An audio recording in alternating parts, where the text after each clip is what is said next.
Ladies and gentlemen, welcome back to my channel. If you're new here, this is the fantasy adventure, a book of creation that I wrote. It took me about 20 years to write it, so I'd appreciate it if you gave me some of your time and went back to chapter 1 and check it out before you zoomed on in through here. Now, I've been under the weather, so I've got a cough, I've got a sniffle, so does my pops. You might hear some of that, you might see some of that. I might pause, make some cuts. We'll see. Moving on, chapter 17, In the Halls of Exile. Year 49, someone in between. Azra sat huddled in the corner of his cell, still as could be, even his breath was frozen.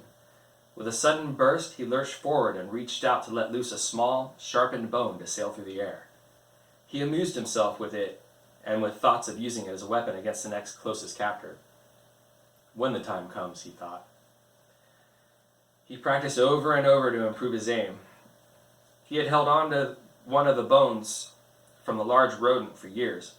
It had been the last whole animal that Lariel had brought to him in all that time. As he eyed the small pile of bones next to him, a sound from the cave entrance caught his attention. A rush of leaves and a wooden knock followed by another knock, then one last loud thump as a branch fell to the floor.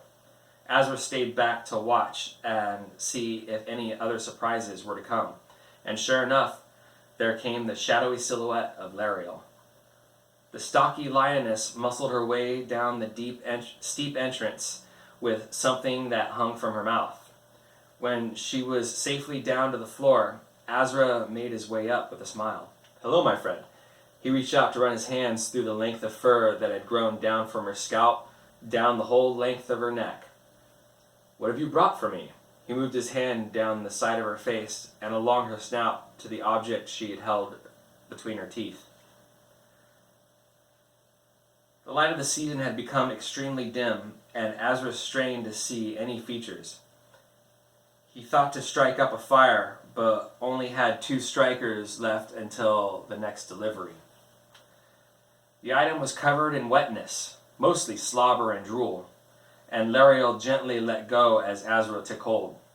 Instantly, he noticed the weight as he bounced it in his hands. Then he felt the bony protrusions, and that was when his fingers sank into a meaty cavity. He grimaced in slight disgust. "A head?" he asked plainly. Lariel purred loudly as she nudged it in his hands, and Azra begrudgingly continued to feel it around and stopped when his curiosity spiked, so to speak.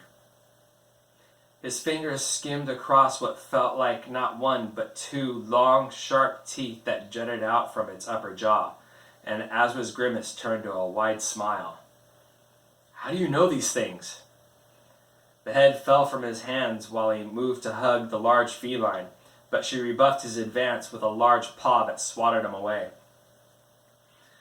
She turned her attention to the branch and leaned in to bite down on one end. Her shoulders and back flexed and rippled as she dragged it over to the fire pit. The cat dragged only one end into the fire pit before she turned to trot back to Azra, and again she began to nudge. This time she edged him towards the fire pit, and when she was satisfied with her arrangements, Lariel sat herself down all the way and waited for Azra to light the fire. This was a first for the 2 of them, and Azra stood stunned. Clearly, to this point, he had severely underestimated Lariel's intelligence. Without moving her head, she shifted her eyes to look at Azra, lingered on him for a couple seconds, then quickly shifted from him to the fire pit and back again. Not wasting another second, Azra set to find the strikers. The warmth of the fire was something both of them appreciated as Azra sat on one side and Lariel lay across on the other side. In the peace of the fiery quiet, he could not help but ask, "Have you learned to understand what I say?" His whistles and chirps were deliberately quick. Lariel's eyes stayed on the flames as she breathed in deeply, followed by a relaxed exhale. Then her eyes shifted to meet Azra's, and again lingered longer than a glance should before going back to the flames. Azra tilted his head and asked, "Why do you come here?" She glanced away from Azra and toward the cave opening, and then back to him. She hoisted herself up with a sigh to make her way over to where the severed head rested on the ground. With a swift bat from her paw, the head rolled its way to Azra. She hopped quickly forward, batting it along the way. It rolled to a stop at Azra's folded legs. Lazily, she sat down and slumped up against Azra's side with her head in his lap, and the head right in front of them. Off balance, it dislodged to roll over just enough to look Azra in the eyes with a saber-toothy grin.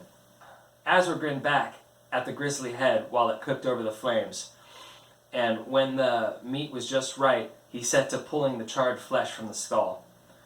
The two of them took turns as Azra fed Lariel then himself, and things went back and forth like that until the skull had been picked clean. I have an idea of what to use these teeth for. He thought of sharpening them further. Lariel's ears shifted, and she raised her head quickly, and Azra soon heard the same sound, the low pulsating hum.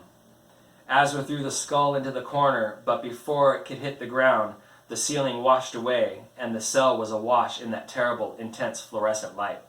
Lariel, frightened, scrambled for the familiar shadows, but she could find none as the light filled every crevice.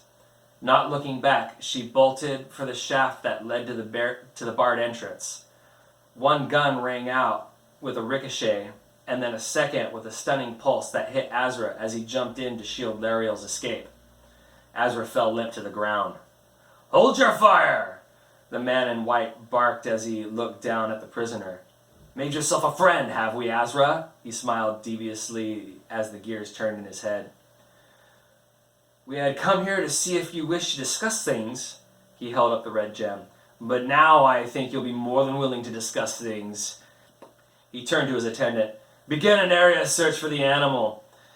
He was sure to say it loud enough for Azra to hear just before the ceiling closed off.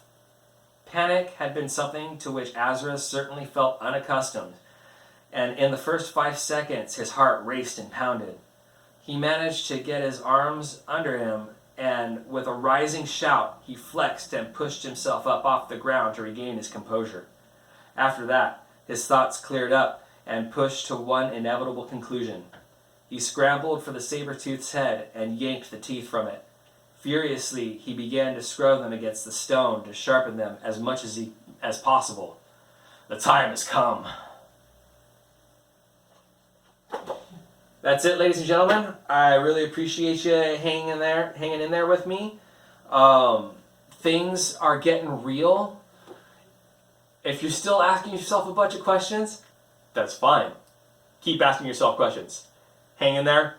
We're about halfway. No, we're about a third of the way through the book. Shit's getting real. Pardon my language. All right. See you guys later.